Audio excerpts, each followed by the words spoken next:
Well,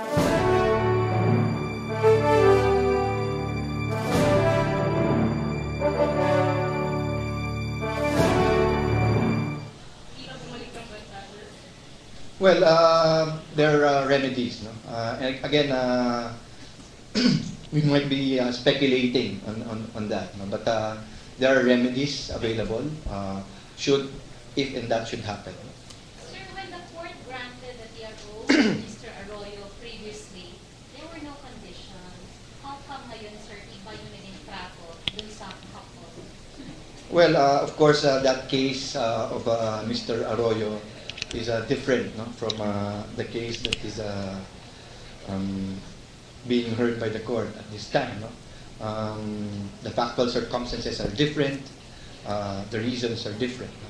In that particular case, the watch list order was merely based on an invitation from the Senate, no, which eventually was withdrawn. Which eventually was withdrawn anyway. No? In this particular case, there are a number of cases, no, that the government is saying that they will be filing. So these are two different circumstances. That is not unusual, no?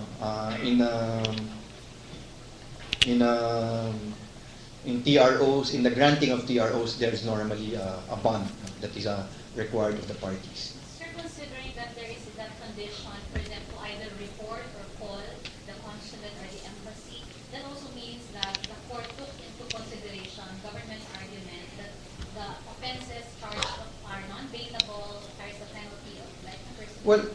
Well, there is actually no case yet, and that is since there is no case yet, then because of the government's allegation, no, that they are going to leave or flee, then we just have to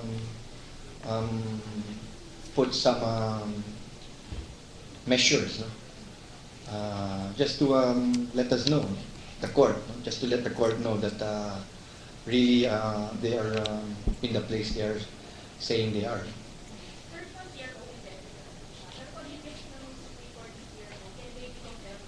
That is right.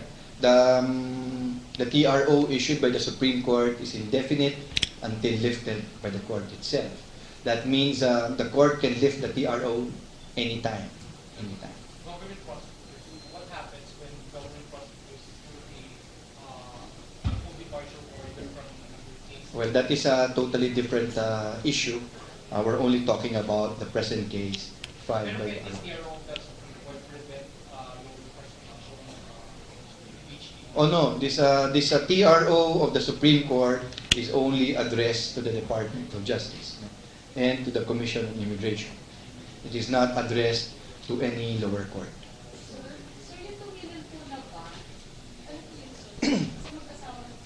Yes. Sir, Cash, cash. injustice sa dating first call po yung application ng Department of Justice Photo. No, hindi ko sinabi yun. Sinabi ko, it might probably work as an injustice to them. Yung continuing inclusion of their persons in the watch list order without any case being filed against them. Sir, question. Consolidated yung cases, isa lang justice in charge. Did the justice in charge recommend a TRO or did he not, but the court chose? Well, if you will remember, no, this case or these twin petitions were filed Wednesday? Monday. Last week? November 8th. No. November 8th. Tuesday? Tuesday. The court waited until its first en banc session so that all the justices can participate, and after a thorough deliberation, we have the voting at 8-5. So there were 5 justices who were of the belief that the TRO should not yet be issued at this moment. Sir, so ano po yung mga incidents na mag-cause na mag-report dito sa incidents committed by the lawyers? Well, if the court requires them to appear before the court and they do not, that can be a cause for the forfeiture of that bond. Sir, back to my question.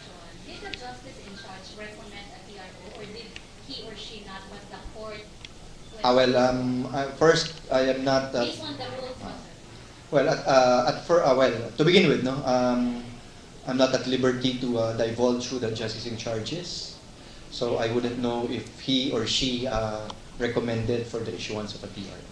Sir, kapag nakapag-file ng kaso yung DOJ o kayo Ombudsman Justice Arroyo, possible ba na i-lift yung TRO? Pag nag-file ng kaso ang prosecution, no, in a regular court, then that is an altogether different issue.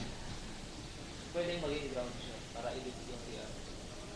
Well, that court can also issue its own processes.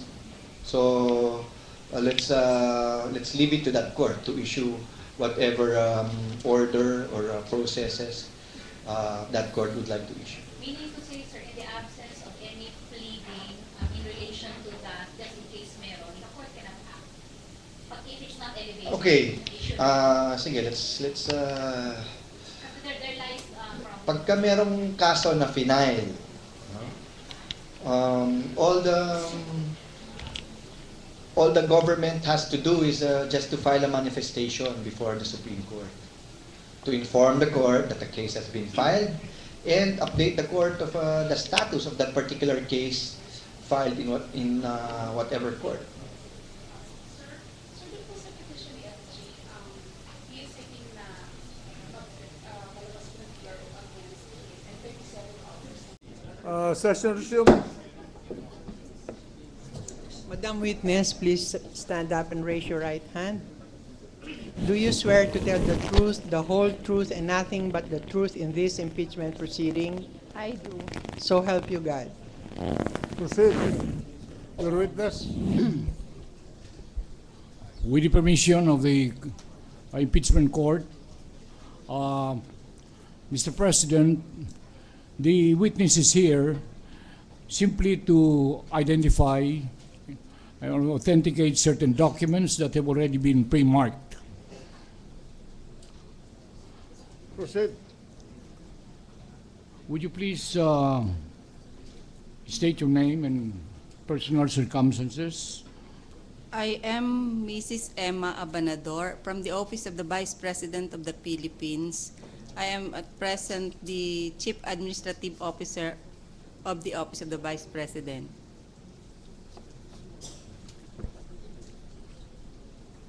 Mrs. Amador, a subpoena ad testificandum et duces tecum was served on you to bring to the court certified true copy of the personal record file of the Chief Justice, the respondent in this case, while he was employed with the Office of the Vice President.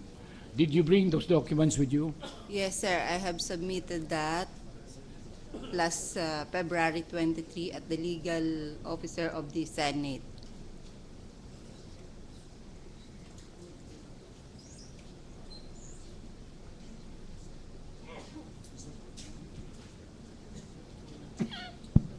Mr. President, request permission to approach the witness.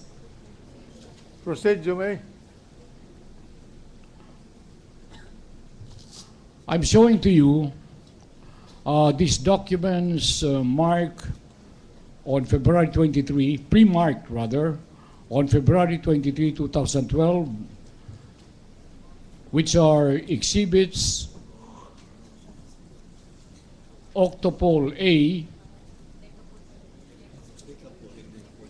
Ano ba tayo? Decapole. Oh, sorry, Mr. President. Decapole A, Decapole B,